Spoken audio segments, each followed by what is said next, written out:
नमस्कार। महंगाई कमर तोड़ रही है। पेट्रोल और डीजल के दामों में आग लगी हुई थी और आज मोदी सरकार ने बहुत बड़ा एहसान किया और एक्साइज ड्यूटी को घटाया गया है। और जैसा कि अपेक्षित था, नोएडा के कमांडो वॉरियर एंकरों में तो मान लो दिवाली मनने लगी और कितना बड़ा काम मोदी सरकार ने कर दिया। लेकिन आइए थोड़ी सी तफ्तीश करते हैं और थोड़ी सी असलियत समझते हैं आखिर किया क्या है। पेट्रोल का दाम अभी 105 रुपए 41 पैसे प्रति लीटर है। पिछले 2 महीनों में ये 10 रुपया प्रति लीटर बढ़ा था और अब ये 9 रुपए 50 पैसे प्रति लीटर घटाया जाएगा एक्साइज ड्यूटी के कट से। डीजल का दाम 96 रुपए 67 पैसे प्रति लीटर था। ये भी 10 रुपए बढ़ा था पिछले 2 महीनों में चुनावों के बाद और ये 7 रुपए से कम होगा। तो आप देख सकते हैं कि दोनों दाम 2 महीने के पहले वाला जो लेवल था उससे ऊपर ही रहेंगे, उसके नीचे नहीं जाएंगे। 2 महीनों में 10-10 रुपए की बढ़त हुई थी पेट्रोल और डीजल पर। तो पहली बात ये कहनी जरूरी है कि जस का तस मामला 2 महीने पहले का हुआ है।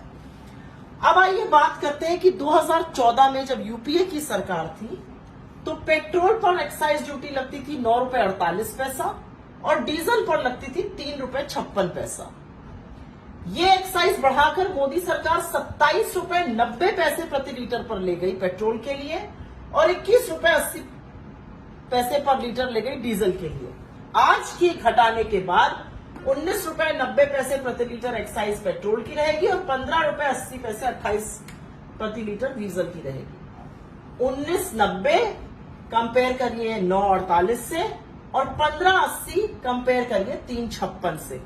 इस तरह से पैसा वसूली हो रही है और ऐसे ही 27 लाख करोड़ रुपए सरकार ने कमाए हैं। अब अगली बात करते हैं, एक्साइज ड्यूटी आखिर बला क्या है और इसमें क्या क्या कंपोनेंट होते हैं। एक्साइज ड्यूटी में एक सेंट्रल बेसिक एक्साइज होती है जो राज्यों के साथ साझा करती है केंद्र सरकार। एक होती है स्पेशल, एडिशनल और सेस, ये सिर्फ और सिर्फ केंद्र सरकार रखती है और ये करीब 68% हिस्सा हो जाता है।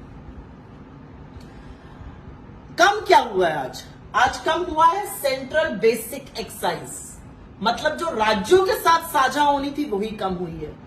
तो ये जो तमाम लोग कह रहे हैं राज्य भी कम करे, राज्य भी कम करे, उनको सबसे पहले एक बात समझ में आने वाली ये है और वो अंतिम बात है कि 1 रुपए की अगर बेसिक सेंट्रल एक्साइज कम होती है तो सेंटर का 59 पैसा और स्टेट्स ने 41 पैसा कम ऑलरेडी कर दिया है, क्योंकि ये पैसा, ये शेयर स्टेट्स को जाता। और जो लोग वैट का बार बार नाम ले रहे हैं उनको मैं ये बताना चाहती हूं कि वैट एक एड वैलोरम टैक्स होता है, वो एक्साइज पे डिपेंड करता है और अगर एक्साइज कम हुई तो वैट अपने आप कम होगा। लेकिन कुछ भी करने से पहले सरकार ने, क्योंकि सेंट्रल एक्साइज को कम किया है, ऑलरेडी स्टेट्स ने प्रति 1 रुपए पर 41 पैसा अपने आप स्वतः स्टेट्स का कम हो गया है।